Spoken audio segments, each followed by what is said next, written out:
السلام علیکم۔ اس ویڈیو میں ہم سورہ آل عمران کی آیات 149 تا 155 کی تفسیر اور ترجمہ بیان کریں گے۔ یہ آیات مسلمانوں کو اطاعت رسول صلی اللہ علیہ وسلم، صبر، استقامت اور غزوہ احد کے واقعات سے سبق دیتی ہیں۔ ان آیات میں یہ پیغام دیا گیا ہے کہ کامیابی صرف اللہ کی مدد اور رسول صلی اللہ علیہ وسلم کی اطاعت میں ہے۔ اے لوگو جو ایمان لائے ہو، اگر تم ان لوگوں کے اشاروں پر چلو گے جنہوں نے کفر کی راہ اختیار کی ہے تو وہ تم کو الٹا پھیر لے جائیں گے اور تم نامراد ہو جاؤ گے۔ وہ تم کو الٹا پھیر لے جائیں گے، یعنی جس کفر کی حالت سے تم نکل کر آئے ہو اسی میں یہ تمہیں پھر واپس لے جائیں گے۔ منافقین اور یہودی احد کی شکست کے بعد مسلمانوں میں یہ خیال پھیلانے کی کوشش کر رہے تھے کہ محمد صلی اللہ علیہ وسلم اگر واقعی نبی ہوتے تو شکست کیوں کھاتے؟ یہ تو ایک معمولی آدمی ہیں، ان کا معاملہ بھی دوسرے آدمیوں کی طرح ہے۔ آج فتح ہے تو کل شکست۔ خدا کی جس حمایت و نصرت کا انہوں نے تم کو یقین دلا رکھا ہے وہ محض ایک ڈھونگ ہے، معاذ اللہ۔ ان کی باتیں غلط ہیں۔ حقیقت یہ ہے کہ اللہ تمہارا حامی و مددگار ہے اور وہ بہترین مدد کرنے والا ہے۔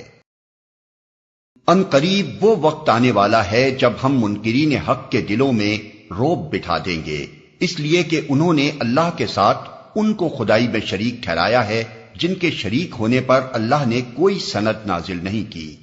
ان کا آخری ٹھکانہ جہنم ہے اور بہت ہی بری ہے وہ قیام گاہ جو ان ظالموں کو نصیب ہوگی۔ اللہ نے تائید و نصرت کا جو وعدہ تم سے کیا تھا وہ تو اس نے پورا کر دیا۔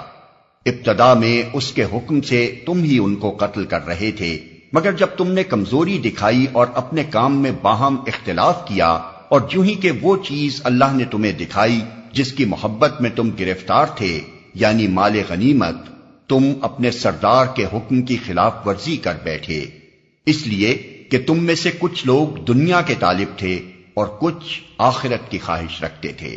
تب اللہ نے تمہیں کافروں کے مقابلے میں پسپا کر دیا تاکہ تمہاری آزمائش کرے، اور حق یہ ہے کہ اللہ نے پھر بھی تمہیں معاف ہی کر دیا کیونکہ مومنوں پر اللہ بڑی نظر عنایت رکھتا ہے۔ اور حق یہ ہے کہ اللہ نے پھر بھی تمہیں معاف ہی کر دیا، یعنی تم نے غلطی تو ایسی کی تھی کہ اگر اللہ تمہیں معاف نہ کر دیتا تو اس وقت تمہارا استحصال ہو جاتا۔ یہ اللہ کا فضل تھا اور اس کی تائید و حمایت تھی جس کی بدولت تمہارے دشمن تم پر قابو پا لینے کے بعد ہوش گم کر بیٹھے اور بلا وجہ خود پسپا ہو کر چلے گئے۔ یاد کرو جب تم بھاگے چلے جا رہے تھے، کسی کی طرف پلٹ کر دیکھنے تک کا ہوش تمہیں نہ تھا اور رسول تمہارے پیچھے تم کو پکار رہا تھا۔ اس وقت تمہاری اس روش کا بدلہ اللہ نے تمہیں یہ دیا کہ تم کو رنج پر رنج دیے تاکہ آئندہ کے لیے تمہیں یہ سبق ملے کہ جو کچھ تمہارے ہاتھ سے جائے یا جو مصیبت تم پر نازل ہو اس پر ملول نہ ہو۔ اللہ تمہارے سب اعمال سے باخبر ہے، اور رسول تمہارے پیچھے تم کو پکار رہا تھا۔ جب مسلمانوں پر اچانک دو طرف سے بیک وقت حملہ ہوا اور ان کی صفوں میں ابتری پھیل گئی تو کچھ لوگ مدینے کی طرف بھاگ نکلے اور کچھ احد پر چڑھ گئے، مگر نبی صلی اللہ علیہ وسلم 1 انچ اپنی جگہ سے نہ ہٹے۔ دشمنوں کا چاروں طرف ہجوم تھا، 10-12 آدمیوں کی مٹھی بھر جماعت پاس رہ گئی تھی، مگر اللہ کا رسول اس نازک موقع پر بھی پہاڑ کی طرح اپنی جگہ جمع ہوا تھا اور بھاگنے والوں کو پکار رہا تھا، الیہ عباد اللہ، الیہ عباد اللہ، اللہ کے بندوں میری طرف آؤ، اللہ کے بندوں میری طرف آؤ۔ تم کو رنج پر رنج دیے۔ رنج ہزیمت کا، رنج اس خبر کا کہ نبی صلی اللہ علیہ وسلم شہید ہو گئے، رنج اپنے کثیر التعداد مقتولوں اور مجروحوں کا، رنج اس بات کا کہ اب گھروں کی بھی خیر نہیں۔ 3000 دشمن جن کی تعداد مدینے کی مجموعی آبادی سے بھی زیادہ ہے، شکست خوردہ فوج کو رونتے ہوئے قصبے میں آ گھسیں گے اور سب کو تباہ کر دیں گے۔ اس غم کے بعد پھر اللہ نے تم میں سے کچھ لوگوں پر ایسی اطمینان کی سی حالت طاری کر دی کہ وہ اونگنے لگے، مگر ایک دوسرا گروہ جس کے لیے ساری اہمیت بس اپنے مفاد ہی کی تھی، اللہ کے متعلق طرح طرح کے جاہلانہ گمان کرنے لگا جو سراسر خلاف حق تھے۔ یہ لوگ اب کہتے ہیں کہ اس کام کے چلانے میں ہمارا بھی کوئی حصہ ہے۔